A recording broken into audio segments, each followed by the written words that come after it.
Cher bien-aimé, bonjour. Vous êtes avec votre pasteur, Hilaire Nina Hazwe. Je suis sur votre plateforme, Shingilnahe Imanazima. Je me réjouis de vous retrouver ici cet après-midi ou ce soir, ça dépend de où vous êtes. Je viens aujourd'hui vous parler de quelque chose qui est d'actualité. Nous avons tous observé ce qui s'est passé ou ce qui se passe actuellement en Tanzanie. Qu'est-ce qui se passe là-bas au juste? Actuellement, comme il y a beaucoup de gens qui ne veulent pas écouter ou faire la connexion du monde actuel et de ce que les Écritures disent, ceci peut être gênant. Un thème comme celui-ci peut être gênant. Rassurez-vous, je viens ici pour parler de la parole de Dieu. Ça fait déjà, ça fait combien d'années? C'est en 2008 que je me suis rendu, après 15 ans à l'étranger, que je me suis rendu au pays. J'ai rencontré un de mes plus jeunes frères qui m'a présenté un projet de la région des Grands Lacs, de l'EAC, et qui prévoyait que en 2015, et je n'ai pas malheureusement fait la copie de cette fascicule qu'il avait, qu'en 2015, la région de l'Afrique de l'Est entendait avoir un même gouvernement et une seule monnaie. Oui, un même gouvernement, un même président et une seule monnaie. Depuis lors, j'observe ce qui se passe dans la région et je vois des alliances qui se font, mais l'affaire n'a pas encore abouti. Je me rappelle que en voyant cela, j'ai même donné un commentaire que cela ne devrait pas être quelque chose de chez nous, parce que il y a un gouvernement qui se prépare, qui prépare son chef pour gouverner le monde entier.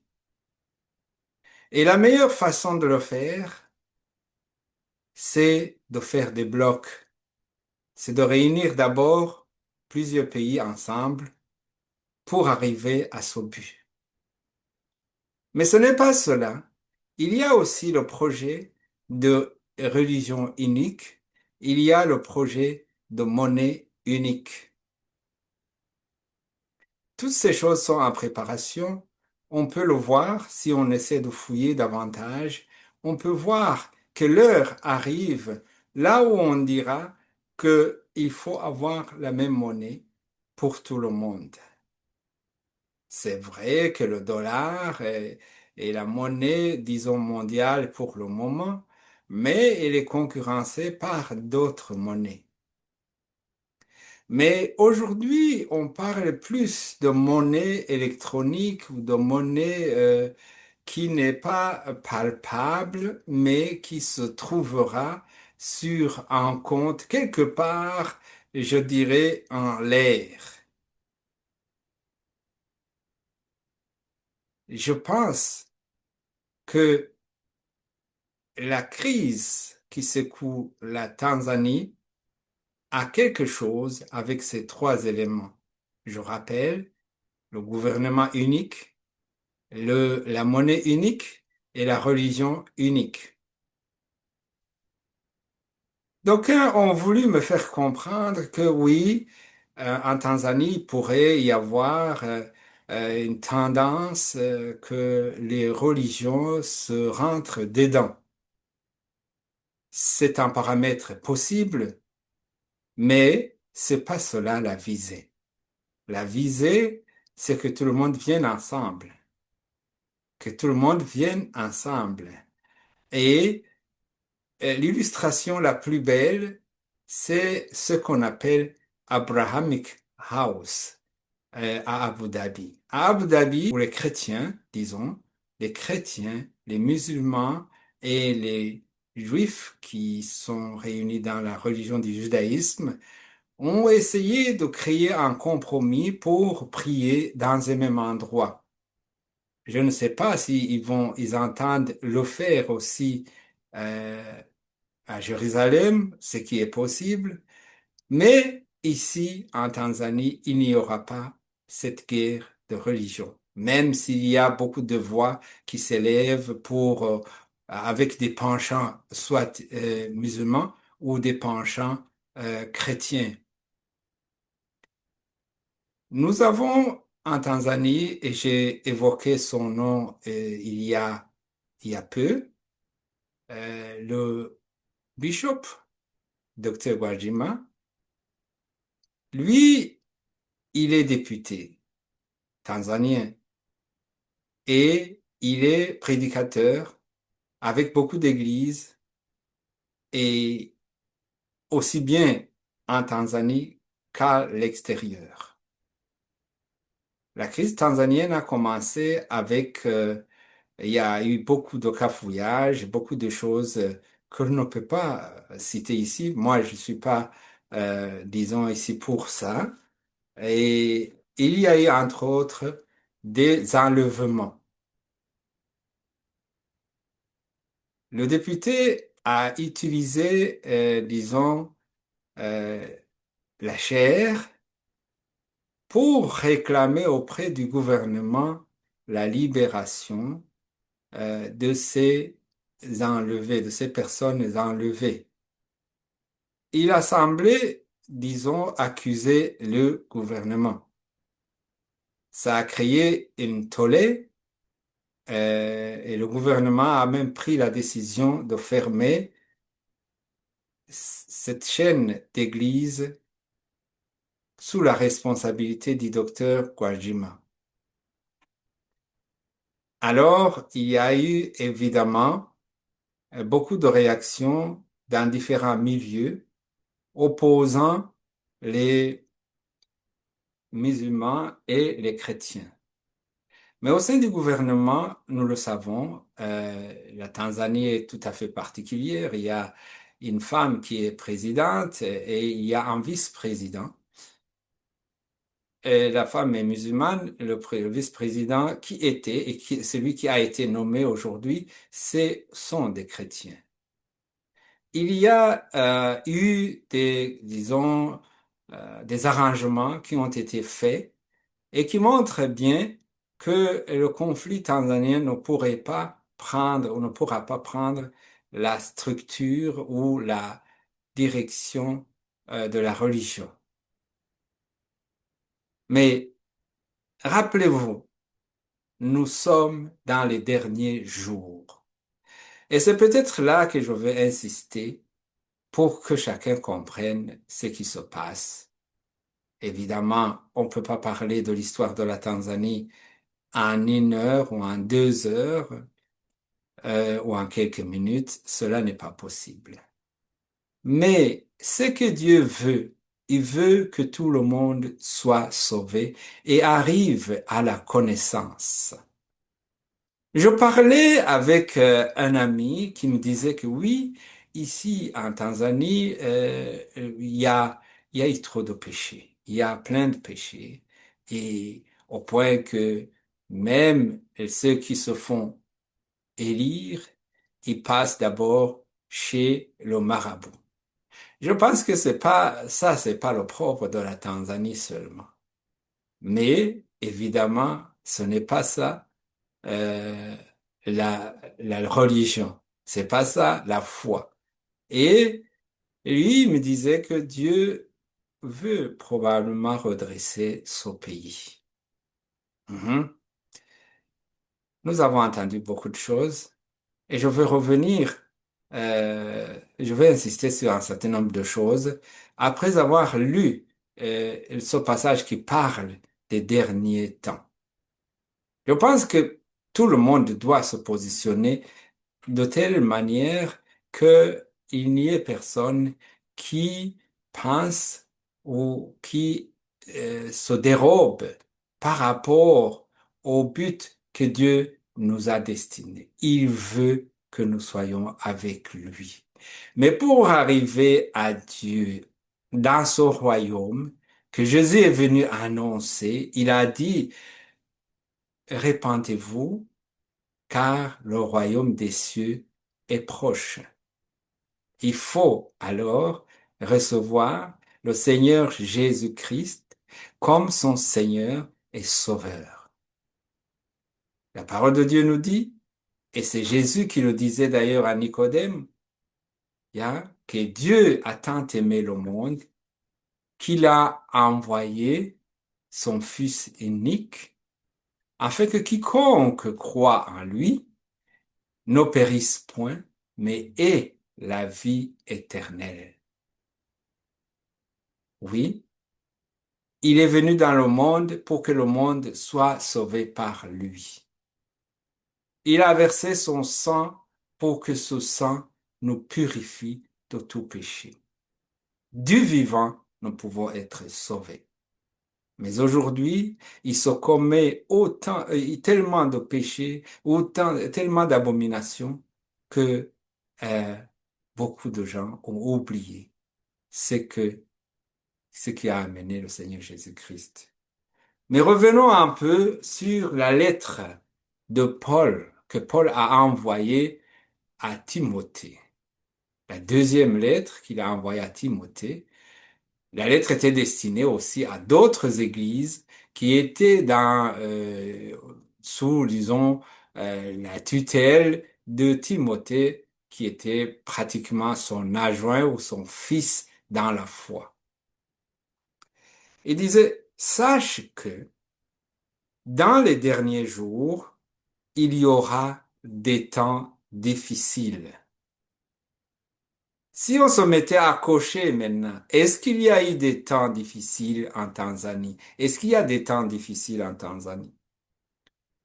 Car les hommes seront égoïstes, amis de l'argent, fanfarons, hautains, blasphémateurs, rebelles à leurs parents, ingrats, irreligieux, insensibles, déloyaux, calomniateurs, intempérants, cruels, ennemis des gens de bien, traîtres, emportés, enflins d'orgueil, aimant le plaisir plus que Dieu, ayant l'apparence de la piété, mais reniant ce qui en fait la force. Ah, ici j'ai cité beaucoup de choses à la fois, mais nous pouvons revenir. Les gens sont égoïstes. Qu'est-ce que veulent ceux qui sont au pouvoir? Qu'est-ce que veulent les manifestants? Ils sont amis de l'argent. Ils sont orgueilleux. Ils sont égoïstes. Tout cela. Et personne ne respecte l'autre. Ils sont donc ingrats. Ces attributs nous reviennent tous. On les voit, on les vit. Ils sont cruels. On a vu des cruautés innommables. On a entendu des insultes de tout ordre, de tout acabit. Oui, ce sont des signes qui caractériseront les derniers temps. Nous vivons dans les derniers temps. Si je parle de la Tanzanie, il faut aussi jeter un coup d'œil dans les parages. Au chapitre 24 dans Matthieu, on nous parle qu'on entendra parler de guerre et de bruit de guerre. Au Congo, il y a de la guerre. Au Soudan, il y a de la guerre. En Somalie, il y a pour le moment de la calmie.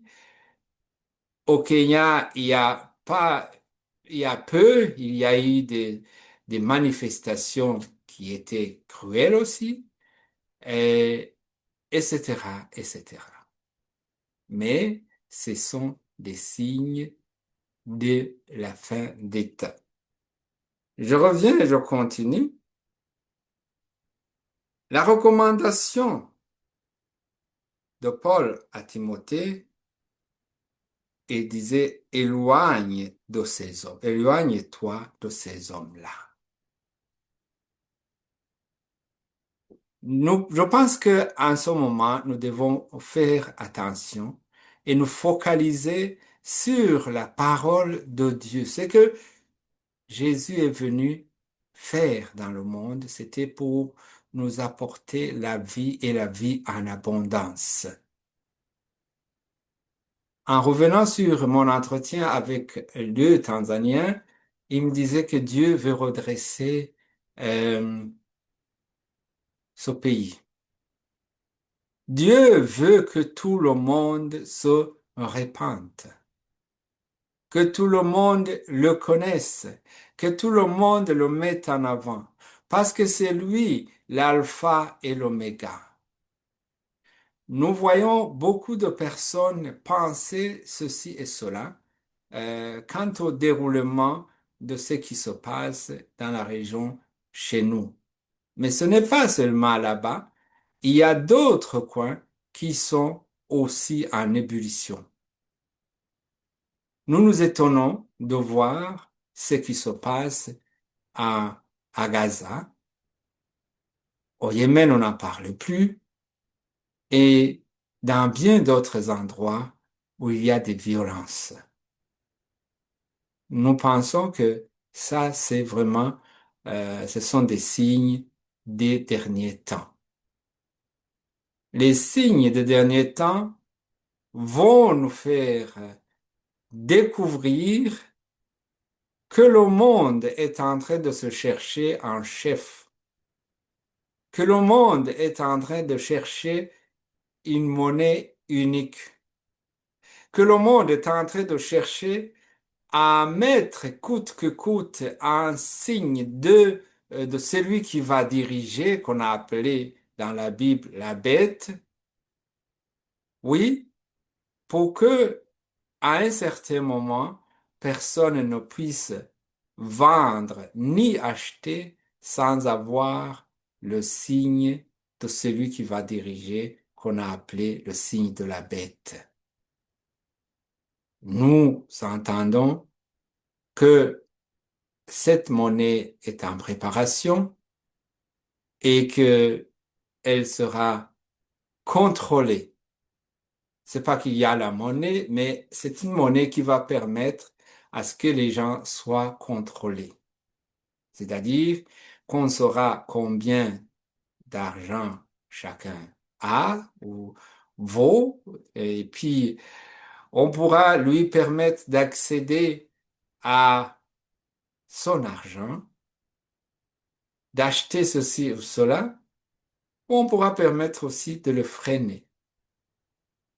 Euh, nous avons appris, la Bible nous en parle, que le dirigeant que le monde aura décidera de qui pourra vendre et qui pourra acheter. Alors il y aura une famine. Beaucoup de gens seront obligés de se plier à ce dirigeant, de s'agenouiller devant ce dirigeant pour avoir quoi manger, pour avoir où habiter, pour se déplacer, etc., etc. Je vous invite, chers bien-aimés, de profiter de ces occasions, de cette occasion qui vous est offerte aujourd'hui et qui ne le sera peut-être pas dans les jours à venir pour vous mettre en diapason avec la parole de Dieu. Jésus nous dit, répentez-vous, car le royaume des cieux est proche. Répentez-vous, car le royaume des cieux est proche.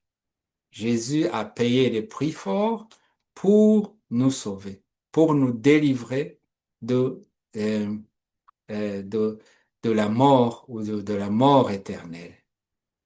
Parce que la parole de Dieu nous précise que à la fin des temps, les morts qui sont morts en Christ ressusciteront et ceux qui ne seront pas morts en Christ, eux aussi vont ressusciter, mais ils n'auront pas la même vie. Attendez, je vais le lire. C'est dans le livre de Daniel qui a eu cette révélation euh, au chapitre 12, 2. Chapitre 12, pardon, au chapitre 12, il est dit ceci.